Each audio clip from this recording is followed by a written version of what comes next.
امرین قیوم بات کر رہی ہوں اسلام آباد سے. میں ایک ہاؤس وائف ہوں. میرے ہسبینڈ پرائیویٹ جاب کرتے ہیں. میں مہنگائی کے بارے میں بات کرنا چاہتی ہوں کہ مہنگائی جو ہے وہ دن بدن بڑھتی جا رہی ہے اور گزارا مشکل ہو رہا ہے. ہم بچوں کے اسکول کی فیس دیں یا گھر کا خرچہ چلائیں. اور اب تو اگر آپ دیکھیں تو ڈالر کی جو پرائس ہے وہ بھی کم ہو گئی ہے اور جو روپے کی ویلیو ہے وہ بھی مستحکم ہو گئی ہے. اور دوسری بات یہ کہ اب تو رمضان المبارک بھی آ رہا ہے, لیکن جو ہے بیسک کوموڈیٹیز کی پرائس بالکل کم نہیں ہو رہی ہے. تو خدارا آپ اپنا وعدہ پورا کریں اور مہنگائی کو کنٹرول کریں. اگر آپ یہ نہیں ہو سکتا تو پھر آپ جو ڈے فرسٹ سے کہہ رہے ہیں کہ آپ کو گھبرانا نہیں ہے, تو پھر آپ ہمیں گھبرانے کی اجازت دے دیں. جی امرین, بالکل آپ نے وہ بات کی جو کہ آپ یقین کریں کہ اب تک ہماری صرف اور صرف کانسنٹریشن اگر باقی ساری چیزیں ایک طرف ہیں تو مہنگائی ایک طرف ہے. اور مہنگائی کے اندر آپ نے تھوڑا سا سمجھنا ہے, کیونکہ مہنگائی تو کئی چیزوں کی ہے نا. کئی چیزوں کی مہنگائی ایسی ہے جو کہ ہم ایڈمنسٹریشن کی وجہ سے ٹھیک کر سکتے ہیں. مثلا یعنی اگر ایک دکان میں ایک قیمت آ رہی ہے اور دوسری دکان اور کوئی قیمت دے رہی ہے اور چیز تو وہی ہے, تو یہاں تو ایڈمنسٹریٹو سٹیپس لے سکتے ہیں اور ہم پورا اس کے اوپر بھی زور لگا رہے ہیں.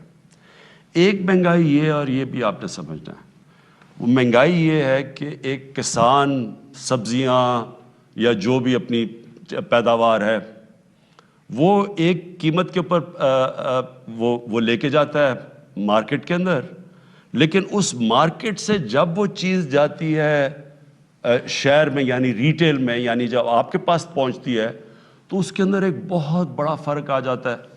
وہ کسان بیچارے کو پورے پیسے نہیں ملتے. میں نے کسانوں کو ملا جا کے, تو کسانوں نے کہا جی ہمارا تو مشکل سے خرچہ پورا ہو رہا ہے جو ہم اپنی پیداوار یا جو سبزیاں بتا رہے تھے, لیکن وہی سبزی جب وہ جا رہی ہے شہر کے اندر تو وہاں وہ دگنی سے بھی زیادہ قیمت پہ بک رہی ہے. تو جو بیچ میں مڈل مین ہے وہ بہت بڑے پیسے بنا رہا ہے. اس کا اب ہم ایک توڑ لے کے آئے ہیں اور انشاءاللہ یہ شروع بھی ہو گیا. ہم نے آہستہ آہستہ ایکسپیریمنٹ کر رہے ہیں کہ ہم ڈائریکٹلی وہ جو منڈی سے ایک اس طرح چیز کریں کہ ڈائریکٹلی وہ چیزیں جائیں گی لوگوں کے پاس اور وہ کسان کو بھی زیادہ پیسہ مل جائے گا اور جو لوگ ہیں جو شہر کے اندر لوگ ان کے لیے بھی قیمتیں کم ہو جائیں گی. یہ ایک پوری نئی چیز کر رہے ہیں کیونکہ ایک نیا سوچ لے کے آ رہے ہیں اور یہ شروع ہو گیا. لاہور میں ہم نے اب کئی جگہ شروع کیے ہیں یا اب اسلام آباد میں شروع کرنے لگے. یہ شہروں کے اندر اب ہم کرنے لگے, اس سے بھی فرق پڑے گا. ایک تیسرا طریقہ ہے, ایک تیسری وجہ ہے, وہ ہے جو میں شروع میں آپ کو کہتا ہوں کہ جب روپیہ مثلا ہمارا روپیہ اب آپ ہمارے آنے کے بعد 107 روپیہ تھا, ہمارے آنے سے پہلے روپیہ 124 تھا, لیکن اس سے 6-7 مہینے پہلے 107 کا تھا. یعنی 2018 کی شروع میں تقریباً 107 روپے کا ڈالر تھا اور وہ 2018 کے بعد وہ بڑھتے بڑھتے پہنچ گیا 160 روپے پہ. اور اب اللہ کا کرم ہے کہ ہماری اکانومی سٹیبل ہو رہی ہے تو روپیہ بھی مضبوط ہوتا جا رہا ہے. اس کا آپ کو افیکٹ آئے گا. مثلا امیجیٹلی افیکٹ تو آ گیا نا کہ ڈیزل کی قیمت گر گئی, آپ کو پیٹرول کی قیمت نیچے آ گئی, تو یہ تو آپ کو افیکٹ نظر آ گیا جب روپیہ مضبوط ہوا. لیکن اس کی جب 107 سے 150 روپے پہ بھی گیا تو اس کا افیکٹ کس کے اوپر پڑا؟ بجلی کے اوپر پڑا. آدھی بجلی بنتی ہے تیل سے, تیل ہوتا ہے امپورٹ. پھر جو بجلی کے سارے کانٹریکٹ سائن کیے گئے ہیں وہ ہیں سارے ڈالرز کے اندر, ہمارے سے پہلے کے کانٹریکٹ سائن کیے گئے ہیں. تو وہ کیونکہ ڈالر کے کانٹریکٹس ہیں وہ ایک دم اس کے اوپر بھی افیکٹ پڑ گیا. جیسے ہی ڈالر مضبوط ہوا روپیہ گرا, ادھر بھی قیمت بڑھ گئی. پھر جب ڈیزل مہنگا ہوا, ساری ٹرانسپورٹ مہنگی ہو گئی, ساری چیزوں کے اوپر اس کا کاسٹ چلا گیا.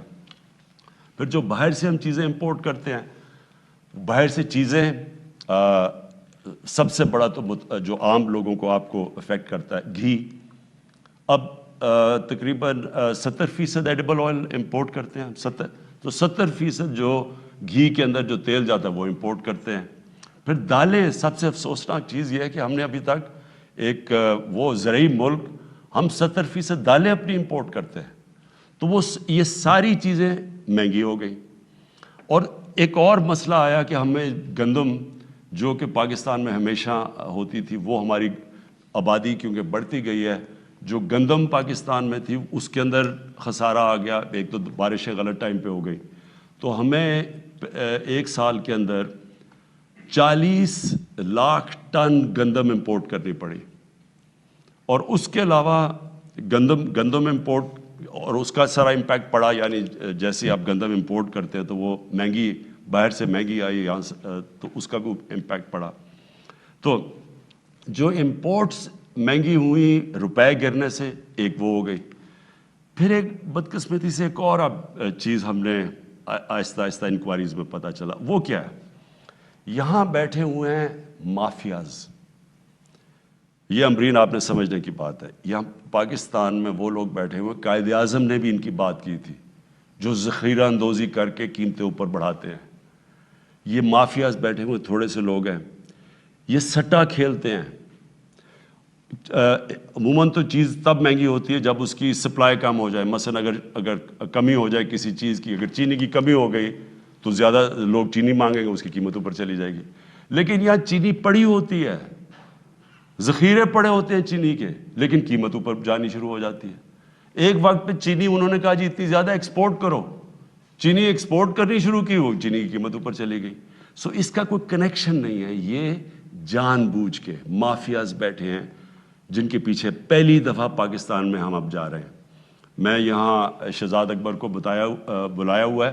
یہ آپ کو اصل میں، کیونکہ پوری انکوائری کی گئی اس کے اوپر، ایف آئی اے نے پوری اس کے اوپر انکوائری کر کے تو رپورٹ لے کے آئے کہ کس طرح آرٹیفیشلی چینی کی قیمت اوپر کی جاتی ہے، لوگوں کا بیچاروں کا خون چوسا جاتا ہے. تھوڑے سے لوگ ہیں جو کہ کیسے اربوں روپیہ بناتے ہیں اس سے. اور یہ آٹے کے اوپر بھی ہمیں جب اس کے اوپر بھی ایک رپورٹ ہے کہ کیسے وہاں بھی ذخیرہ اندوزی کر کے تو آٹے کی قیمت اوپر لے جائی جاتی ہے. تو یہ میں صرف آپ کو اس لیے بتا رہا ہوں، اس کے مختلف طریقے ہیں. لیکن یہ آپ یقین کر لیں امرین، گھبرانے کی آپ کو ضرورت اس لیے نہیں ہے کہ سارا وقت ہم اس کے اوپر کام کر رہے ہیں. یا تو ہمیں گورنمنٹ کو فکر نہ ہو اس کی، اس کے اوپر سارا وقت ہم کوشش کر رہے ہیں کہ ہم یہ کنٹرول کریں. اس کے اوپر جو سب سے بڑی چیز ہم اب کرنے جا رہے ہیں، اس سال ایک پوری نئی ایگریکلچر کی ایک ریولوشنری پالیسی لے کے آ رہے ہیں، جس سے ہم نے اپنا سارا جو ایگریکلچر کا سیکٹر چینج کر دینا ہے. اس میں سے پہلے ہم انفارمیشن ٹیکنالوجی کا استعمال کر کے پہلے سے پتہ چل جائے گا کہ کون سے سیزن میں کس چیز کی کمی ہوتی ہے، تاکہ کسی قسم کی شارٹیج آگے سے نہ ہو، تاکہ شارٹیج کی وجہ سے قیمتیں اوپر نہ چلی جائیں. لیکن یہ میں آپ کو بتا دوں کہ اس کے اوپر پچھلے 1 سال سے یہ مختلف چیزیں کہ کیا وجہ ہے مہنگائی کے، اس کے اوپر پورا کام ہو رہا ہے، اور انشاءاللہ آپ کو ہم اس کے اوپر قابو پا کے دکھائیں گے.